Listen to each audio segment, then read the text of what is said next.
this is Britni The Brand here with So You Want to Be a Butterfly. I'm here today with acting coach and life coach, Troy Rowland. How are you today? Hey, good. How are you? Good. I'm chilling. I know we're on set. I know you've had some filming going on today, and we have a class later, right? Yes. Look, okay, so tell me about Troy Rowland. Tell me about Rowland Acting School. Tell me about what you do on a daily basis. Oh, wow. Rowland Acting Studios is an acting school my wife and I have had for about 20 years. We teach actors in California. We also have a school here in Atlanta and in Houston, Texas. So we go around and teach acting just for film and television. So how did you decide to have your own school outside of just acting as a passion? In the beginning, it started out as acting, and then I realized that I was more help behind the scenes, and I liked acting and directing and actually telling people what to do. And I think I'm right most of the time. So being an actor, a lot of people tell you what to do. And acting for film and television is about someone asking you to do something, you listening to what they ask you to do, and then you do it. Right. So I found out that I had a special ability, like where I could say, hey, do this, that, and this and that, and get it done, and it'd be excellent. So we go around teaching people how to act, how to listen, how to really emote, and how to really be all that they can be if they want to be an actor. So when you're teaching these classes, what is your style like? I know that you have a strong personality, strong dynamic, so how does that translate with students? It depends on, well, now that I'm older, more mature, I meet people where they are. And the Rowland Technique, our book is coming out in December, is based on the hermeneutical elements of your life. That means the law of first mention, like when's the first time things happened to you first in your life? Mm-hmm. Like when's the first time your heart was broken? And what happened? And how old were you? Mm-hmm. When's the first time you were slapped, if you were, and how did it make you feel, and how did your heart move on from there? So what we do is we unzip and we open up, and we try to find all of those first and see how you move forward after that, which tells you how you think and how you process. So that's the Rowland Technique. Ooh. So it takes a lot of digging. Yeah, that's and deep. It takes a lot of looking at generational curses. Mm-hmm. And a good way to find out is to look at your mother and your father and their brothers and sisters and see what the generational thread is. Do they all drink scotch in the morning? Do they all have dementia when they get in their 50s or 60s? Are the big family lines or big family secrets? What is the generational curse? The sooner you know that, the sooner you know what you're fighting so you can stop it through your line. So it's all in correlation, and it connects to who you are and where you are. Because as an actor, you're painting pictures. So how can you paint a picture of something or someone else and you don't even know who you are, or how you think, or how your thought process has gotten you to where you are now? So that's like the Rowland Technique, all capsized. But it gets complicated, and it varies depending on who you are, your environment you came up in, the kind of structure you had when you were growing up. It's a multiplicity of things. Mm. Well, that's a little deep. Yeah, it's real though. Look, but that sounds like a very interesting class. It sounds like a lot to be a part of and a real experience. So tell me about some of your previous work and who you've worked with before that, were kind of your success stories in a way. Now I'm mainly directing. I direct TV for like ABC, Disney, Hulu, Amazon, and I'm doing more producing now. So I do have main clients. Right now I'm working with Lifetime. I work with Kelly Rowland on a movie series called Merry Little Christmas. And it's the first time Lifetime has done a sequel. And now it's going to be like Merry Little Wedding. We're about to shoot that in like a day or two in Vancouver. And I'm also working with Tyrese on a black version of Taken that we're going to be shooting in New Jersey a little later on this in August this year. So now what I do is I don't coach on TV anymore. I just coach on movies now, so I get direct movies more, and I just direct TV. So my goals are changing and refining. And how do you think that influences you as an entity in yourself, changing and always evolving in that way? How important is it for you to evolve as a person? Well, it's important for you to have a purpose-driven life and to know what you're supposed to be doing and the will of God for your life. So you don't want to get caught up in other people's visions, what can happen easily with what we do. You can look up and you're working with someone and you'll be traveling with them and you're in Australia, you're Spain, here, and you're like, well, what about me? What do I want to do? So it's very important that you refine who you are and say, what do I want in life?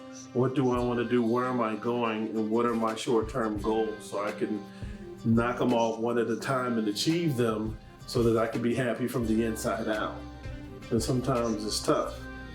You know, like I want to be a huge director, huge producer, but I'm called to serve. So a lot of times on set, I end up doing that, but that may not be the title that I had at that particular project.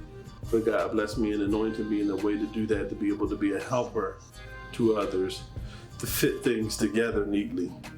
And as much as it may just make me sometimes, and I'm like, no, I want to be this, I want to be that. It's not about me sometimes. It's just about what I'm supposed to be doing in my life right now at this particular moment.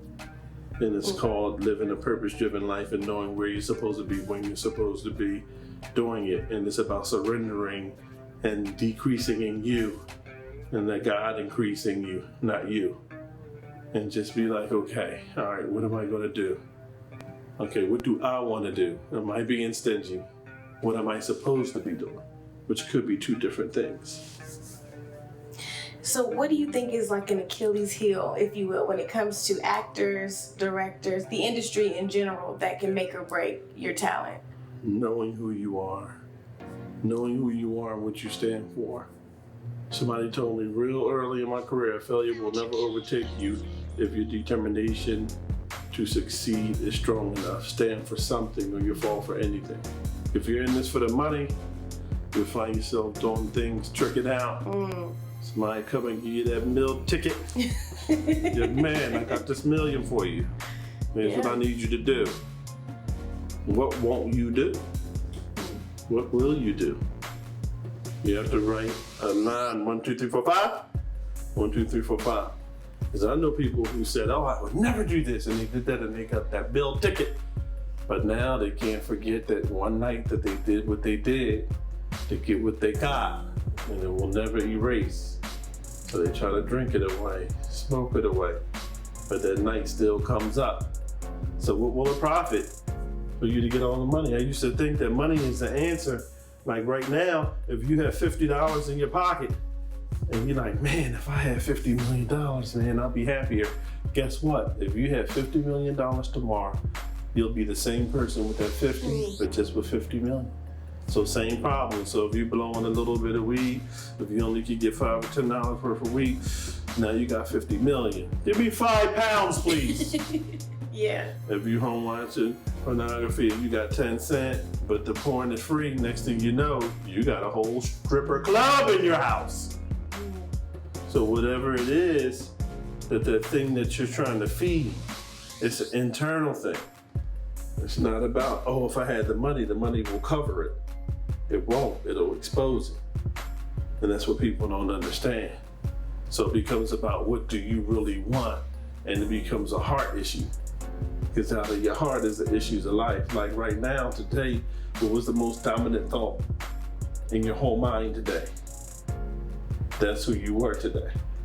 Whether it was running, trying to be on time, whether it was going to pay their phone bill so they won't be disturbing your call. It's currently disconnected.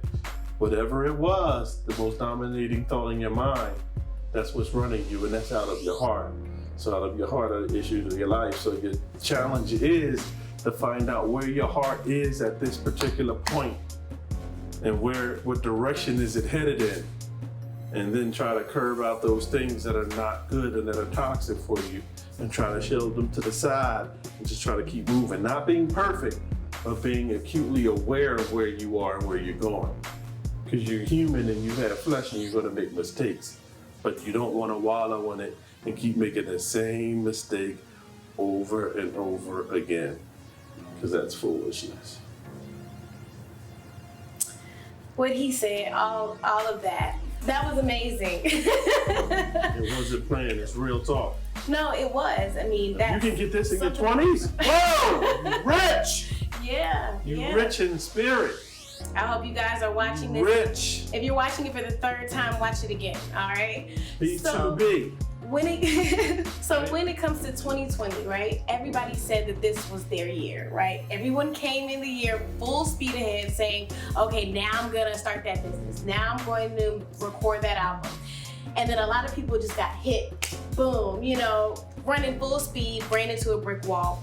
What would you say to that person who is at that brick wall right now, giving up, saying, I knew it wasn't for me, I shouldn't have tried it in the first place, and are just at that tip of, giving up? The game has changed, man. This COVID game is real. This COVID-19 game is real. They upped the whole ante with this whole man-made everything. But what I would say now is don't depend on other people and put your future in their hands. COVID-19 has been a blessing for me. God has sustained me. This is the most I ever prayed in my life. Me and my girl got up at 6. What else we gonna do? We up in the house like prisoners. So I'm like, well, we gonna be best friends or not? What's going on? Good morning. Good morning. All right, cool.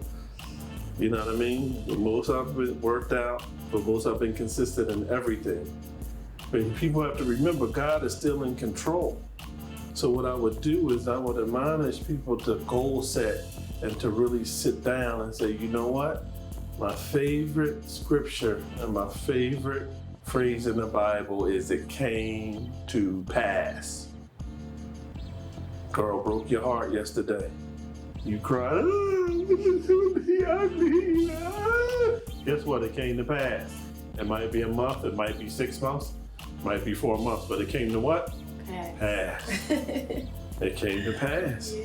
It's not going to stay. But it's up to you whether you're going to let it continue to run your thought process and run your mind. So how are you looking at COVID?